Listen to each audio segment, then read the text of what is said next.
This is Jim's delightfully given me this passage to speak on. Told me months and months ago, so I ought to have really prepared it early, shouldn't I? Kind of not the way it works. What an amazing, I hope that in some of what I speak that you get a touch of how amazing this parable is that Jesus gives here.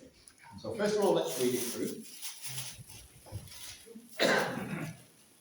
Mark 12, chapter 12, verse 1. Then he began to speak to them in parables. A man planted a vineyard and set a hedge around it, dug a place for the wine vat, built a tower, and he leased it to vine dressers, and went into a far country. Now at vintage time he sent a servant to the vine dressers that he might receive some of the fruit of the vineyard from the vine dressers. And they took him and beat him and sent him away empty-handed. Again, he sent them another servant, and at him they threw stones, wounded him in the head, and sent him away shamefully treated. And again he sent another, and him they killed. And many others, beating some and killing some. Therefore, still having one son, his beloved, he also sent him to them last, saying, they will respect my son. But those vine dressers said amongst themselves, this is the heir, come, let us kill him, and the inheritance will be ours. So they took him and killed him and cast him out of the vineyard.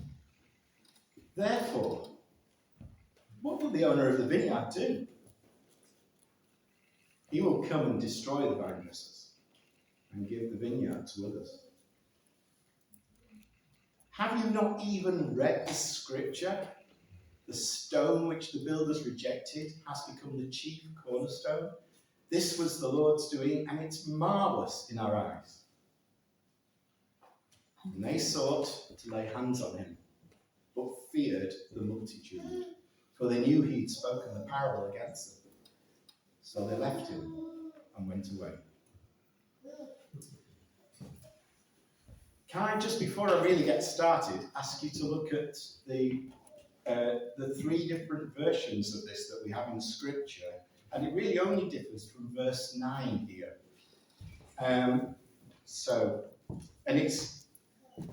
There is a reaction of the crowd. Now in Matthew, so look at the reactions from the crowd.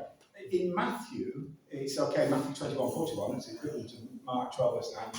They say unto him, so Jesus said, what will the man do? What will the owner of the vineyard do? And in Matthew, the crowd respond. You can see they're with him. They're acting on every word. They're really there with him. And they say, he will miserably destroy those wicked men, they say. He will let out his vineyard to other husbandmen, which will render him the fruits in their seasons. But it's interesting, Mark says what we've read, but Luke says, so Jesus is speaking, and he says, well, what will the owner of the vineyard do? He shall come and destroy these husbandmen, says Jesus, very much like it says in Mark, and shall give the vineyard to others. And when they heard it, they said, God forbid. No! And I just wondered if anyone had come across this supposed dichotomy or, set of opposites. And the answer is given in the passage, but it's also given right through John. We were working through John in our house group until I sort of imploded and didn't stop doing it. But we did a year or so working through John. It was absolutely wonderful. And what we see all the time is that wherever Jesus speaks, there are two groups of people. There are the Jewish rulers, the leaders, the Pharisees. And then there are the people. And they have a completely different set of responses. And so that's what I believe is happening here. Now it's actually confirmed if I go back to verse 12. And they sought to lay hands on him, but feared the multitude. So clearly, look at the Jews knew what he was saying, But they knew he had spoken the parable against them. This is the rulers. But the people were into it. Okay, so that's it. And now we're going to go back and have a look at it properly. So, what's the context of this passage? I mean, I'm happy if you disagree with me on the days here. However, this is how it seems to me that the scripture works out most consistently. That on Sunday, about 6 o'clock when they had a meal, Mary anointed Jesus as the Passover lamb for his death, it says. On the Monday, therefore, was the triumphal entry. And Jesus processed into Jerusalem to the sounds of Hosanna to the Son of David, which is Psalm 118. That's going to come back again.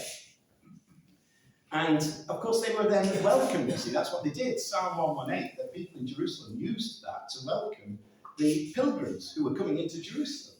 They would chant the psalm to them. And later on in that psalm it says, "Blessed is he who comes in the name of the Lord." And so he went into Jerusalem, and you read the versions there carefully, you find that he goes into Jerusalem, into the temple area, looks around, and then goes straight back to Bethany. That's Monday. Tuesday, he comes back in to Jerusalem, and there's the passage that Jim brilliantly spoke about 2 weeks ago, about the fig tree and cleansing the temple, and how they spoke of the same thing, the fig tree without fruit. Do you know, this parable is essentially a very, very similar parable. What I noticed as I looked through, so a lot of the passages that Jim brought up, but also others in the Old Testament, whenever figs are mentioned, so are grapes, they kind of seem to be together. You know, and they are, of course, fruit. It's fruit. Okay, so on the Tuesday that happened, and this is the Wednesday. And they come into Jerusalem and find the fig tree dried up. And then there are many things that happen on this day. And a lot of them occur in the temple. And this parable is in the temple. He's in the temple here. And he's got the crowds of people, and he's got the Jewish authorities and leaders. They want to put him to death. That's been true since about, I don't know, John chapter 5. You know? They don't like him. Thursday, of course, was the Last Supper, and Friday was Jesus' crucifixion. That's the time scale. Okay. Now, right, if you look at the parable, there are 4 protagonists. The main protagonist is the owner. Whoops. Okay, so the man, or the owner, and of course the owner is, obviously it's God. You know, like I say, the Jews understood this parable immediately. And then we have the tenants, the vine dressers as it's called, tenants. Okay, it's more complicated as to who they might be. The nation of Israel, maybe? But I'm going to say it's actually got a slightly wider feeling as well, which you'll see in a minute. How about the servants? Who do you think they are? The servants that he keeps sending. Yeah. Well, and this is Hebrews 11. Hebrews 11 is this, what is it called? There's something faith, where a picture is stored. I lost the word. Yeah. Anyway, it's a whole chapter about people of faith. The gallery of faith, or something like that. Yeah. And here it says, towards the end of this chapter, of these people of faith, they were stoned. Of the prophets, they were stoned, they were sawn in two, they were tempted, they were slain with the sword. How similar is that to what Jesus has just talked about? They wandered about in sheepskins and goatskins, being destitute, afflicted, tormented, of whom the world was not worthy. Amazing. These were faithful men that Hebrews 11 talks about.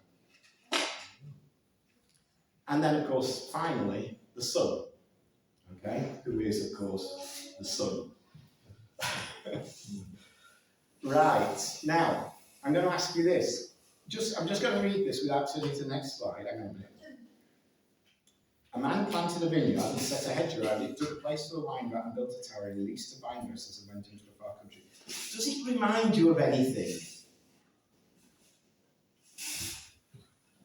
Garden of Eden? How about the Garden of Eden? There was a man and a woman in a garden. What was their job? Look after the garden. Just ignore, don't do that tree. Just everything else. And of course, they fell. Yeah? And so, this is my first interpretation to you, that this parable, it's not just Adam and Eve, of course, because that started a process that has gone through all of history. This parable, Jesus is literally telling them the whole of history to that point. It's so vast. It's so vast in its scale. So the world and man's stewardship failed. The second interpretation of this, of course, is Israel. Last week, rightly pointed out, the Jews immediately saw that. And their failure, their purpose and their failure. And then in this parable was also God's love for the world and for the Jews, despite their rejection of him. Okay, here look. You see, they immediately got the meaning, didn't they? They wanted to do him in, but they couldn't because of the crowd, because they perceived that the parable had been spoken against them as Jewish rulers. Okay, so those are the points that I'm going through in my sermon, as it were. There is some structure, I believe. But here's the history of the world. Now, so, as I said, Jesus summarizes the history of almost all mankind in his dealings with God. So this is the history of the world, as it were, in God's dealings with man and man's dealings with God. And so, of course, we've already said that stewardship and failure of stewardship started off with Adam. Of course, they ended up excluded from the garden. And they ended up then toiling in the land as it brought forth thorns and thistles instead of easily producing fruit. But they were gardeners. Adam was a gardener. Okay, now I'm going to give you a little brief history of this. The purpose of this is just to show you the history up to Jesus with rough dating and to show that there is a continuous cycle here. So first of all, you have from Adam through to Noah, you have 10 patriarchs, and roughly 1600 years. And at the end of that period of time, it says the continuous thoughts of their hearts, of the people on the earth's hearts, was only evil continuously. And so God produced a judgment of the flood. He'd sent grace. I mean, the oldest man in the Bible was, of course, Methuselah, and that means when I die, it shall be sent. And add up the years in Genesis, and you find that he died the year of the flood, or the 1 year before. He died he was there as a living witness that God had said, I'll judge you unless you change. And we had judgment last week, didn't we? We didn't have judgment last week. We had wonderful grace in Jonah because the people of Nineveh actually responded and the Lord forgave them. From Adam, therefore, to Abraham is roughly 2,000 years. From Abraham to the Exodus, again, 500 years. And from the Exodus, the nation of Israel existed to the Babylonian captivity, about 1,000 years. And that's a judgment. They were taken into captivity because of their rebellion against God, because of their continuous desire to serve other gods. And they returned, of course, under Nehemiah, and the time, really, roughly speaking, from Nehemiah to Christ is about 500 years. Okay? Can I give you a little wonderful chronological fact? Jacob, whose name was changed to Israel, yeah, Jacob lived 147 years. Yes, okay. So, full story of playing snooker, not that I'm ever going to get through 147. And he said to God, when he was lying with his head on that stone, of everything you give me, I will give you a tenth. That's what Jacob said. And actually, from the birth of the nation of Israel at the Exodus, the Exodus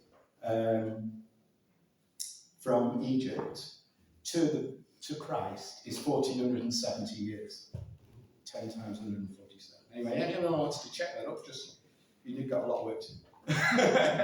So that's the history, but you can see it's one of, and at some point, the history of the world starts to centre on Israel from God's perspective. And this, of course, occurs through Abraham. And God chose Israel. It's a couple of verses. So we just want to talk about the purpose of why did God choose Israel? What was Israel's purpose? Light to the Gentiles. A light, thank you. A light to the Gentiles. I've not got that verse, but so this is what God said to Abraham. Now the Lord said to Abraham, get out of your country, from your own family, from your father's house, to a land that I will show you. I will make you a great nation. I will bless you and make your name great, and you shall be a blessing. I will bless those who bless you, and I will curse him who curses you. And in you, all the families of the earth shall be blessed. That's an amazing statement. Sorry. Abraham chose to bless the families of the earth. That's his purpose, to be a light to the Gentiles. History continues, of course. Abraham, Isaac, Jacob. Jacob's name is changed to Israel.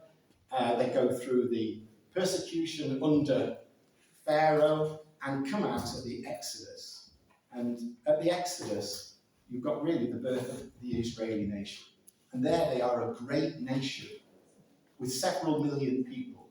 You can add up the numbers in numbers, and you get the numbers of the army and start, expanding that out. And so they came through to Mount Sinai, and God gave them the law. And look at what God says to them. Now, therefore, if you will obey my voice and keep my covenant, then you shall be a special treasure to me above all people. So God said, I'm choosing you above all people. You're special. A special treasure. For all the earth is mine. So it's not as though it's only the Jews. The whole earth belongs to God. And you shall be to me a kingdom of priests. A kingdom of priests. And a holy nation. Now, you've got to ask yourself, what's a priest? Does anyone know what a priest is? Man of God. Okay, man of God. Speaks to God. Speaks to God. Jim? Stands between God and man. Yeah. No. It's somebody who, I've written it there really, a person who would represent man to God and God to man. The whole nation of Israel were to be priests. That's what God intended for them. And who were they going to represent? Well, they're going to represent the Gentiles to God and God to them. So that was their purpose, to be a light. So how was that to happen? They were to show what God was like. So there we come back to 2 weeks ago when Jim spoke on the fig tree. They were to be fruit. They were to be fruitfulness. They were to live in the land that God had given them and display his wonder. And in fact, actually, it did happen to some extent. And there were many strangers, people who were non-Jews, who lived amongst them because of the righteousness in the kingdom, because of the good way they lived, because of the security and the peace and the righteous laws. They were to be the fig tree and the vine. Okay? They were to produce that fruit. What fruit? Psalm 80, verse 8. You have brought a vine out of Egypt. Egypt, God says, so this is obviously Israel. You have cast out the nations and planted it. You prepared room for it and caused it to take deep root, and it filled the land. The hills were covered with its shadow, and the mighty cedars with its boughs. She sent out her boughs to the sea and her branches to the river. Why have you broken down her hedges? And here, can you see I'm linking how it links to the psalm, to the parable that Jesus told. How about, I don't know if anyone's come across Isaiah 5. Does it look familiar? Now, let me sing to my well-beloved a song of my beloved regarding his vineyard. My well-beloved has a vineyard on a very fruitful hill. He dug it up, cleared out its stones, and planted it with the choicest vine. He built a tower in its midst, made a winepress in it. So he expected it to bring forth good grapes. And there you have the parable. Do you know, I don't think this Isaiah 5 was at all far from the minds of the Jews as they were listening to Jesus. They knew this passage. In fact, to be a Jewish leader, they needed to know the Old Testament almost backwards. But it brought forth wild grapes, and that's the history of Israel. But it's also the history of mankind. And now, O inhabitants of Jerusalem and men of Judah, judge, please. This is God speaking to men of Judah and Jerusalem. Judge between you and my vineyard. He's saying, what do you think? Am I unrighteous in this? Am I being unfair? What more could have been done to my vineyard that I have not done in it? Why then, when I expected it to bring forth good grapes, did it bring forth wild grapes? And now, please, let me tell you what I will do to my vineyard. I'll take away its hedge, and it shall be burned, and break down its wall, and it shall be trampled down. I will lay it to waste, it shall not be pruned or dug, but there shall come up briars and thorns. I will also command the clouds that they rain no rain on it, for the vineyard of the Lord of hosts is the house of Israel. The men of Judah are his pleasant plant. Here he looked for fruit. What fruit did he look for? He looked for justice.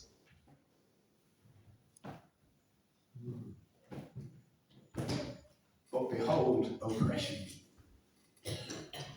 He looked for righteousness. Behold, I cried for help. Do you know, this is very somber. I'm sorry to be so somber. In, roughly speaking, 500 BC, Nebuchadnezzar came and destroyed the walls of Jerusalem. Burnt it. Took everybody who was left in Jerusalem captive into Babylon. And it was only 70 years later that they started to come back through Nehemiah and Ezra. Do you know, in AD 70, the armies of Titus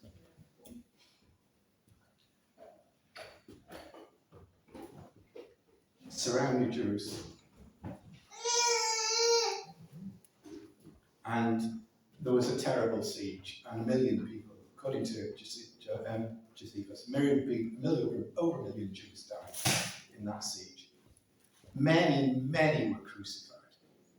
Thousands. In the very square where they had cried out to Pilate, we have no king but Caesar. In that square alone, several thousand, 3,000 I understand, people were crucified. So it is a terribly somber thing, but through it all, there is still the righteousness of Jesus. This is what he's telling them. He's giving them a final warning. You are Jews, you know what this means. And they did. They did. But the reaction was to try and put him to death. This is what he came seeking, justice and righteousness. And that's the fruit that we also need to bear. So they rejected God. Now, actually, I don't know if you realise how immediately the Jewish nation rejected God, but it was immediately at the giving of the law. This is what they said. Oh, so Exodus 20 is where the law's given. Okay, the Ten Commandments are given. And at the end of that, they say, then they said to Moses, you speak with us, and we will hear. But don't let God speak with us.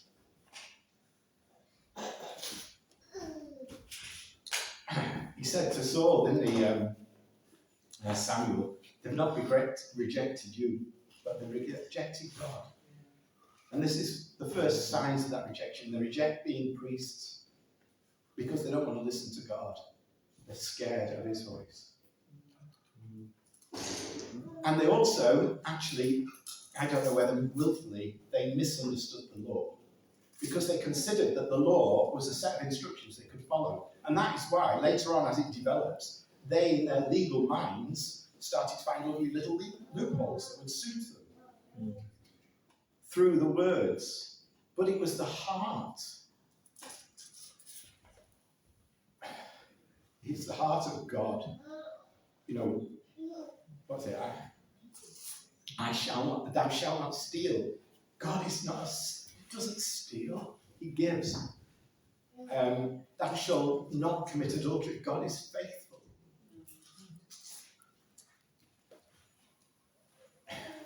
And so they considered it a set of commands that they could obey and got tied in knots. And it's only those through the Old Testament, you look, people like David, whose heart was right. Jesus, of course, corrected this in the Beatitude, Matthew 5-7. And anyone who's not heard Charles Price's excellent series on the commandments of God, the Ten Commandments, that's brilliant, isn't it? I don't know what the series is called, actually. The Law, probably. Peter has a copy if you really wanted one. I think I could probably drag one out from somewhere. But he just goes into that in great detail. It deserves lots of study. So I asked the question, as Jesus was speaking to them, were they interested in showing and loving God to the world and being a light to the Gentiles? No, not really, were they? Not at all. In fact, they viewed the Gentiles as so unclean, they didn't want anything to do with them. Goyim means Gentile. Exactly the opposite.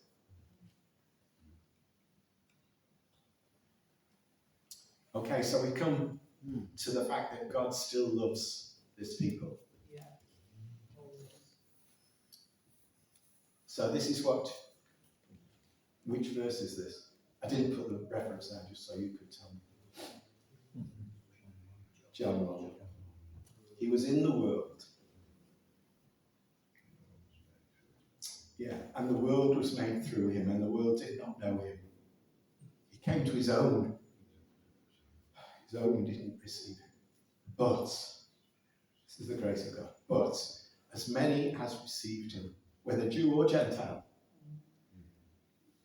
to them he gave the right or the power to become children of God. Yeah, to those who believe in his name. Yeah. And those are they who are born not of blood, nor of the will of the flesh, nor of the will of man, but of God.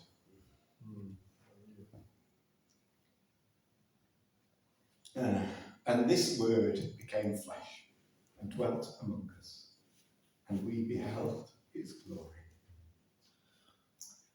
The glory as of the only begotten of the Father, full of grace and truth. How wonderful.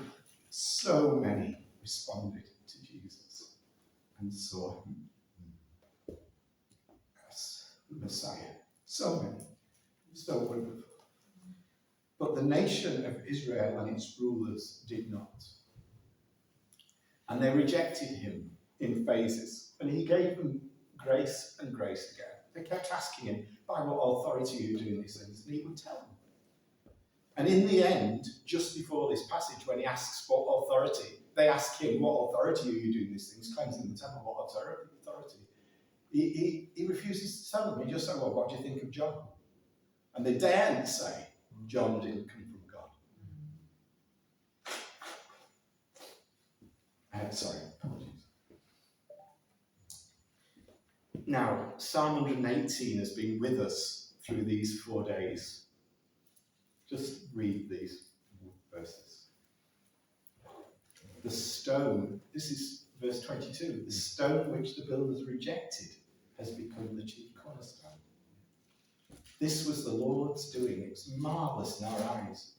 This is the day the Lord has made.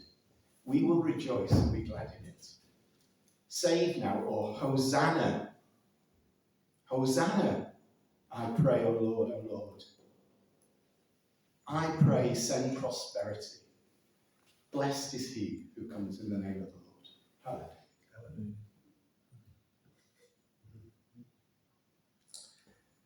So Israel rejected their Messiah.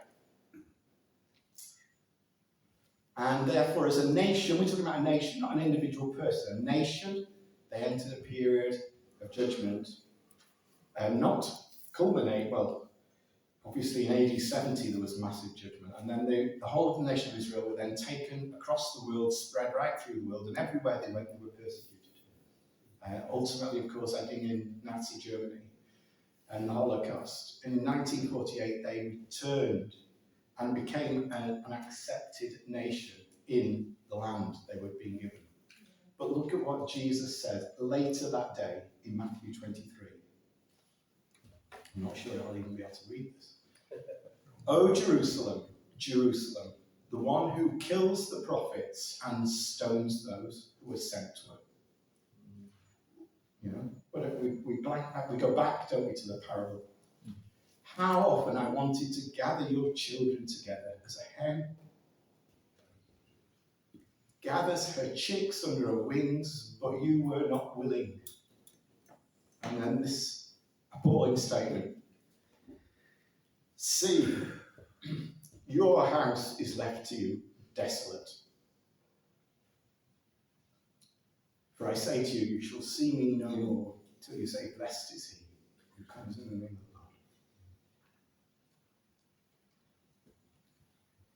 the Lord. Of course, the house is the temple. And Jesus says, see, I'm the Lord of the temple. This temple is all about worshipping God. And I'm here, but you reject me. So see, your house is left desolate. And you know, as prophecy would have it, not one stone was left upon another, as over the years, having been burnt and the gold that inlaid the temple melted through to the stones, every stone was taken from another. So, we come back to our parable. Verse 9 says he will come and destroy the vine dressers. That's what the owner says he will do, is Jesus' words. So I ask the question, is the Jewish nation to be cut off forever? No. I predicted that Mo would say no. I haven't written that on my PowerPoint. Has it been replaced by the church, as some unfortunate church people believe? No. And Romans, of course, deals absolutely emphatically with this, as in many other verses through Scripture. I'm going to read a few of the verses from Romans that just declare this. Okay. Romans 9:30. What should we say then? That Gentiles, us, who did not pursue righteousness, have attained to righteousness, even the righteousness of faith. But Israel, pursuing the law of righteousness, has not attained to the law of righteousness. Why? Because they didn't seek it by faith, but as it were, by the works of the law. For they stumbled at that stumbling stone. As it's written, behold, I lay in Zion a stumbling stone, a rock of offence. And whoever believes on him will not be put to shame. How similar that is to being the cornerstone. You know? He's a rock on which anything else breaks. Romans 10 verse 1, brethren, my heart's desire and prayer to God for Israel is that they may be saved. Romans 11, I say then, has God cast away his people? Certainly not. God forbid, for I also am an Israelite, of the seed of Abraham, of the tribe of Benjamin. God has not cast away his people, whom he foreknew. Even so then, at this present time, there is a remnant according to the election of grace. So now he's referring to those believing Jews at the start of the church, and many who are today alive. Does that mean then the rest of the nation has been cast off? No, for I do not desire, brethren, that you should be ignorant of this mystery, lest you should be wise in your own opinion, that blindness in part has happened to Israel until the fullness of the Gentiles, quote unquote, has come in. And so all Israel will be saved. As it's written, the deliverer will come out of Zion and he will turn away ungodliness from Jacob. For this is my covenant with them when I take away their sins. Concerning the gospel, they are enemies for your sake because they don't accept Christ as Messiah. But concerning the election, they are beloved for the sake of the fathers. And so we have a quite complicated relationship with the Jews. Yeah? Because we don't support them as a political entity, or we find some of their deeds unrighteous.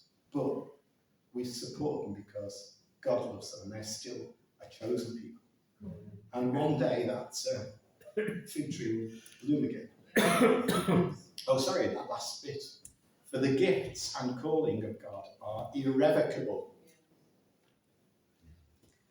Again, looking back at our parable. So, verses 9 to 12, and he gave the vineyard to others. So he will come and destroy those and give the vineyard to others. Well, who gains then? We do.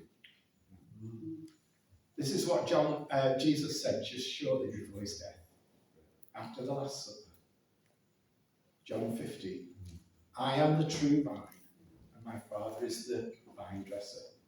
Every branch in me that doesn't bear fruit, he takes away. Can I just, that's a verse that could give some people some pain out.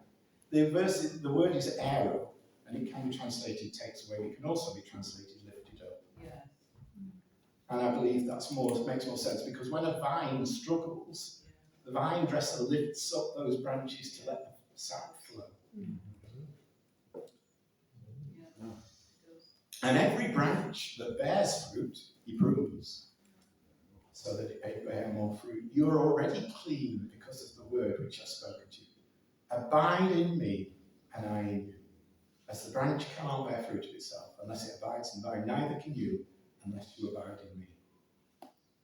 If we remember nothing else, that's the best verse to remember. Abide in me, and I in you.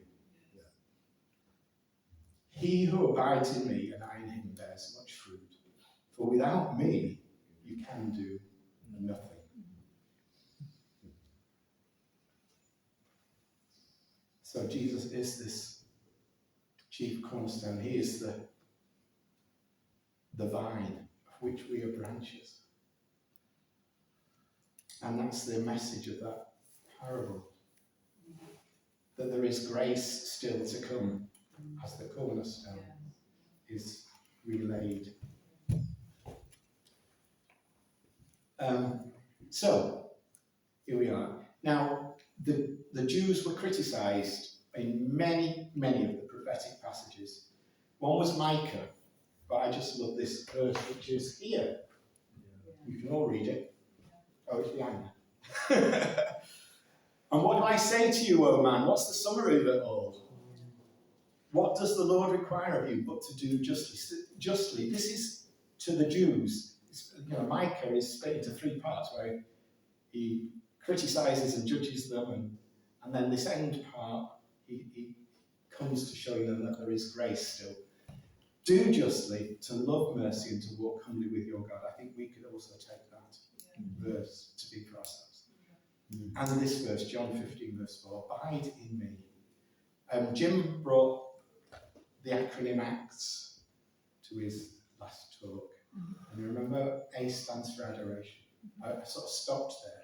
I think if you start with adoration and actually don't get on to confession, thanksgiving and supplication, you're still doing pretty good. Don't worry about that. If you stick with adoration, then you're not far off. So, thank you. That's all I've got to say.